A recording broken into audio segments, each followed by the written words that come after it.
General of the Department of State Excise Department.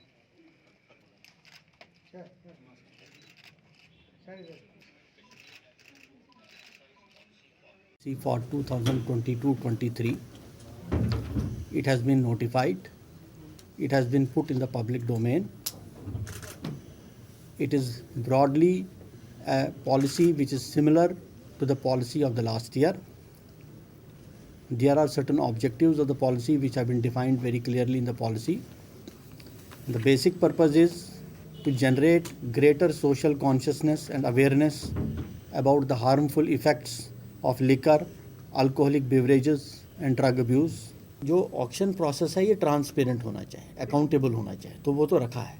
अब हम कैसे डिस्टिंग्विश करेंगे कि यूथ को देना है, जो एज्ड आदमी है उसको नहीं देना है, इस तरीके का क्लासिफिकेशन एक ट्रांसपेरेंट पॉलिसी में नहीं. उसके लिए बड़े तरीके हैं, उसके लिए बाकी तरीके हैं. जो ये लिकर वेंड्स हैं उस पर जो लोग एम्प्लॉय होते हैं, एक लिकर वेंड पर 3-3, 4-4 लोग तो एम्प्लॉय होते ही हैं, तो उनको उसमें यूथ होते हैं, जनरली यूथ होते हैं.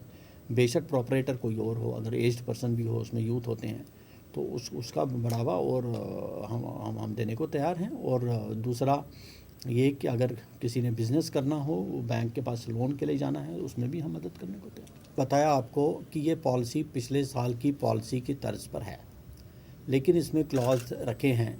जैसे हमने एलिजिबिलिटी कंडीशन बताई, हमने बताई bidder should not be below the age of 21 years. The bidder should be at domicile of UT of Jammu and Kashmir. The bidder should have immovable property in UT of JNK की नई clause डाली है, equal to 100% of the bid value and he has to produce a property certificate. उसके अलावा हमने ये भी कहा है कि ऑक्शन में अगर कुछ हमको वेंट्स रह जाते हैं, हम री ऑक्शन भी करेंगे. उसमें भी हमको कुछ दुकानें, लास्ट ईयर भी ऐसा हुआ था, कुछ दुकानों पर रिस्पॉन्स हमको नहीं मिला था, तो उसमें हम एक लिमिटेड टेंडर करेंगे जिसमें पिछले 5 साल के जितने भी लाइसेंस होल्डर्स हैं वो एलिजिबल हैं.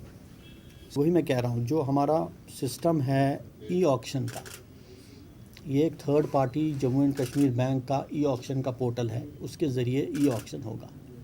और हमने एलिजिबिलिटी कंडीशंस आपको बताई, तो उसमें जो लोग एलिजिबल हैं अप्लाई करने के लिए वो अप्लाई कर सकते हैं.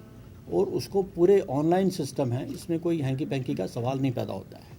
जो कंडीशंस हमने रखी हैं वो भी ऐसी रखी हैं कि डोमिसाइल होना चाहिए, हमारे यूटी का ही होना चाहिए, उसके पास प्रॉपर्टी भी होनी चाहिए, 100% ऑफ प्रॉपर्टी वैल्यू. ये सेफ गार्ड्स हमने बिल्ड किए. 28 पिछले इवेंट्स थे और 51 हम उस बार हमने नए इवेंट्स भी इसमें इंक्लूड किए हैं, तो 279 टोटल इवेंट्स हैं जो इस वक्त ही ऑक्शन है. ये अर्बन एरियाज में है या कुछ? नहीं, ये उन एरियाज़ में हमारे इसमें क्राइटेरिया ये था कि जो अनसर्व्ड एरियाज़ हैं, जो हमारे महकमे में जहाँ हम देखते थे कि जहाँ पे इलीगल जो लहान प्रोडक्शन होती है या इलीगल लिकर होता है, उन एरियाज़ का हमने सर्वे करके एक कॉन्शियस डिसीजन लेके, और साथ में हमारा ये था कि एक क्वालिटी लिकर मिले कंज्यूमर को, ताकि जिसके ऊपर गवर्नमेंट की सर्टिफिकेशन हो, quality control. Sir last year किसी भी स्टेट में अगर आप देखेंगे, उधर के लोगों से NOC नहीं लिया जाता है, वहाँ की एडमिनिस्ट्रेशन से NOC लिया जाता है.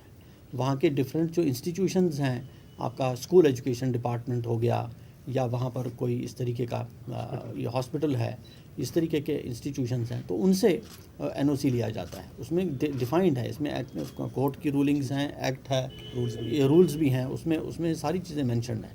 बट ये तो अगर दुकान कहीं खुलती है, किसी जगह पर खुलती है दुकान, तो 4 लोग उसके हक में होंगे, 4 लोग उसके अगेंस्ट भी होंगे. तो ऐसा कोई प्रोविजन किसी स्टेट में नहीं है कि वहाँ के लोकल लोगों का सभी का NOC होना चाहिए, वो सहमति होनी चाहिए कि इस दुकान को आप इसमें लिकर वेंड दे दीजिए.